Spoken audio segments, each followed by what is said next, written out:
గత 5-6 నెలల నుండి స్థానిక సంస్థల మీద అనేక రకాలైనటువంటి చర్చలు, అనేక రకాల మార్పులు చేర్పులు, అనేక రకాల కోర్టు తీర్పులు జరుగుతూ ఉన్నాయి. మరి ఏదైతే కాంగ్రెస్ పార్టీ 2023 ఎన్నికలకు ముందు ఈ రాష్ట్రంలో మెజార్టీగా ఉండబడినటువంటి ప్రజలు ఎవరంతో వాళ్ళకంతా అనేటటువంటి నినాదంతో మరి ఏదైతే రాహుల్ గాంధీ గారు మరి హామీ ఇచ్చి ఇక్కడ ఉండబడినటువంటి బీసీ వర్గాలకు 42% రిజర్వేషన్ ఇస్తామనేటటువంటి హామీతోనే అధికారంలోకి వచ్చిన తర్వాత 2 సంవత్సరాలు అవుతున్నప్పటికీ కూడా మరి స్థానిక సంస్థల్లో రిజర్వేషన్ ఇస్తున్నామని చెప్పుకుంటూ మరి సక్రమైనటువంటి పద్ధతిలో ఆ యొక్క ఆర్డినెన్స్ కానివ్వండి, ఆ జీవోలు కానివ్వండి తీసుకురాకుండా మరి వాళ్ళ మనసులో ఒకటి పెట్టుకొని పైకి బీసీలని మోసం చేసేటటువంటి ధోరణిలో అనేక సందర్భాలు ప్రయత్నం చేయడం, అవి కోర్టుల దగ్గర విఫలం కావడం కూడా చూస్తూ ఉన్నాం. అంతేకాకుండా మళ్ళీ ఇక్కడ ఉండబడినటువంటి అన్ని అఖిల పక్షాలను తీసుకొని కేంద్ర ప్రభుత్వంలో ఉండబడినటువంటి ప్రధానమంత్రి గారిని, గవర్నర్ గారిని ఒప్పించి వాళ్ళ మెడలుంచి అయినా బీసీలకు 42% రిజర్వేషన్ ఇస్తామని చెప్పినటువంటి దుర్మార్గపు కాంగ్రెస్ పార్టీ ఇవాళ కోర్టులు సహకరిస్తలేవు అనేటటువంటి వాతావరణంతో మరి ఏదైతే మొన్న జూబ్లీహిల్స్ ఎన్నికతో ఉందో వాళ్ళ బీసీలందరినీ కూడా మరొక మారు వాళ్ళు అగ్రవర్ణాలని పోటీలో నిలిపితే గెలవం అనేటటువంటి ఆలోచనతో మా బీసీ బిడ్డ మరి వాళ్ళ బీఫామ్ ఇవ్వగానే ఇక్కడ ఉండబడినటువంటి బీసీలందరూ కూడా మరి వాళ్ళ భుజాల మీద వేసుకొని గెలిపించినటువంటి సందర్భంలో ఆ యొక్క గెలుపును చూసి ఈ రాష్ట్రంలో ఉండబడినటువంటి మిగతా బీసీలందరినీ కూడా మరి ఆ గాలిలో బొంద పెట్టేటటువంటి కుట్రకు తెరలేపినటువంటి పరిస్థితి కనపడతా ఉంది. నిజంగా బీసీలకు ఎస్సీ ఎస్టీల రిజర్వేషన్ పోగా మిగిలినటువంటి 33% రిజర్వేషను, 23% రిజర్వేషన్ ఏదైతే ఉందో మరి ఆ 33%ని గతంలో అమలు చేసినటువంటి ప్రభుత్వాలు మళ్ళీ ఇవాళ ఈ జిల్లాల వారీగా చేయాల్సినటువంటి దాన్ని రాష్ట్రాన్ని యూనిట్గా తీసుకున్నటువంటి డెడికేషన్ కమిషన్ అని చెప్తా ఉన్నారు. ఇవాళ ఈ సూర్యాపేట జిల్లాలో చూసుకున్నట్లయితే పాలకీడు కావచ్చు, చివంలో కావచ్చు, ఒక్కరంటే ఒకరు కూడా 23-30 గ్రామ పంచాయతీలు ఉంటే ఒక్కడు కూడా బీసీ అనేటువంటి పరిస్థితి లేదు. ఇదేందయా అని ఇక్కడ ఉండబడినటువంటి పంచాయతీ అధికారులను అడిగితే మా చేతి ఏం లేదు ప్రభుత్వాన్ని అడగమంటారు. మరి మీరెందుకు ఉన్నాయా అంటే అక్కడి నుంచి జీవో వచ్చింది, ఇక్కడ అమలు చేసామంటా ఉన్నారు. ఇది ఇక్కడ ఉన్నటువంటి సమాధానం.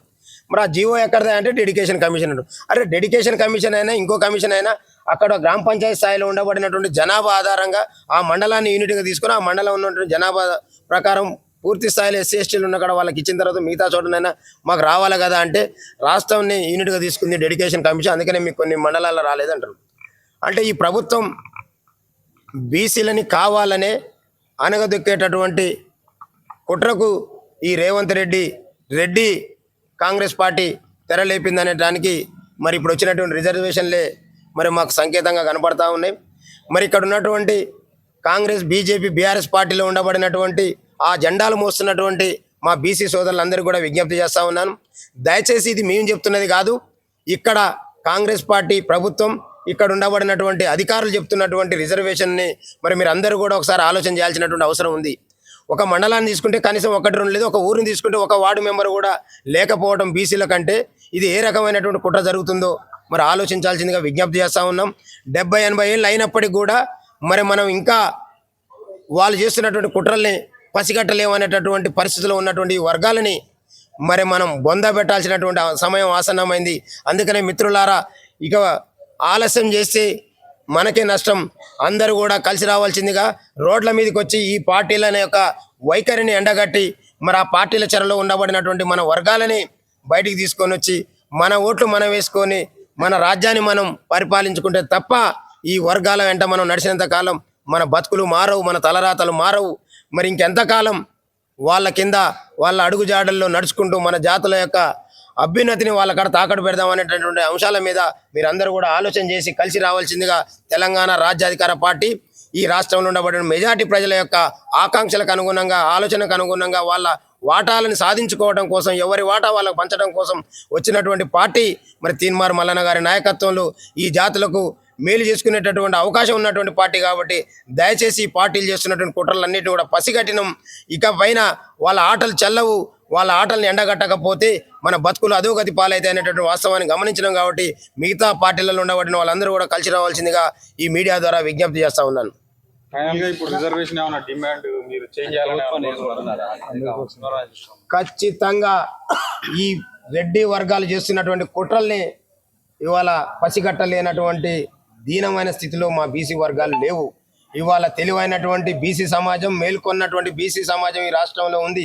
ఇవాళ బీసీలు మేల్కొన్న తర్వాత ఎన్ని రకాల రాష్ట్రంలో ప్రభుత్వాల్లో పాలనలో మార్పులు వచ్చినాయో మీరు అందరూ చూస్తా ఉన్నారు. కేసీఆర్ బతికినంత కాలం నేనే ఈ రాష్ట్రానికి ముఖ్యమంత్రి అని విర్రవీగినటువంటి కేసీఆర్ని మరి పాతాళలోకం తొక్కినటువంటి చరిత్ర ఈ బీసీలది. అంతేకాదు ఈ రాష్ట్రంలో కాంగ్రెస్ పార్టీకి పుట్టగతులు లేకుండా ఉన్నటువంటి సందర్భంలో మరి ప్రత్యామ్నాయ పార్టీగా గుర్తించి కాంగ్రెస్ పార్టీని అధికారంలో తీసుకొచ్చి కామారెడ్డి డిక్లరేషన్ మరి సంవత్సరానికి 20,000 కోట్ల రూపాయల చొప్పున 5 సంవత్సరాలు 1,00,000 కోట్లు ఇస్తానని చెప్పినటువంటి కళ్ళబొల్లి మాటల్ని మరి ఈ 2 సంవత్సరాలు కనీసం 20,000 కోట్లు కూడా ఖర్చు పెట్టినటువంటి కాంగ్రెస్ పార్టీ వైఖరిని, అదేవిధంగా 42% రిజర్వేషన్ అని మాయమాటలు చెప్తున్న కాంగ్రెస్ పార్టీని గుర్తించలేనటువంటి పరిస్థితులు లేనటువంటి సమాజం ఇలా మేల్కొన్నది.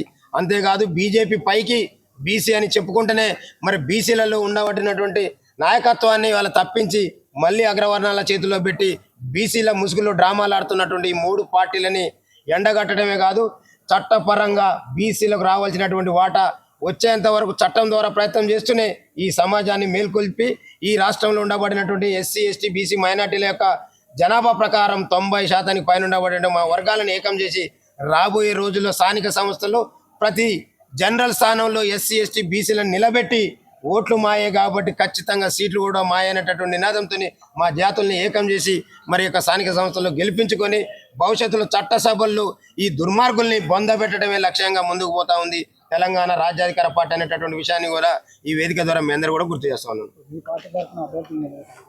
100% ఈ రాష్ట్ర వ్యాప్తంగా ప్రతి గ్రామ పంచాయతీలో హరిజన, గిరిజన, ఎస్సీ, ఎస్టీ, బీసీ, మైనార్టీ వర్గాలందరినీ ఏ ఒక్క స్థానాన్ని కూడా వదిలిపెట్టేది లేదు.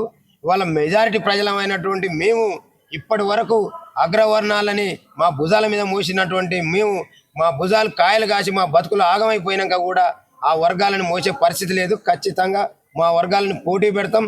దమ్ముంటే ఈ జనరల్ స్థానాల్లో ఈ అగ్రవర్ణాలను మాతో పోటీ పడవండి. మేమా ఇప్పుడు ఇక్కడ జరిగే ఎలక్షన్స్ పార్టీలకు మాకు కాదు, అగ్రవర్ణాలు అధికారాన్ని అందుకున్నటువంటి వర్గాలకు, ఎస్సీ, ఎస్టీ, బీసీ వర్గాలకు మధ్య జరుగుతున్నటువంటి ఎలక్షన్లు. ఇక్కడ నో పాలిటిక్స్, నో పార్టీస్.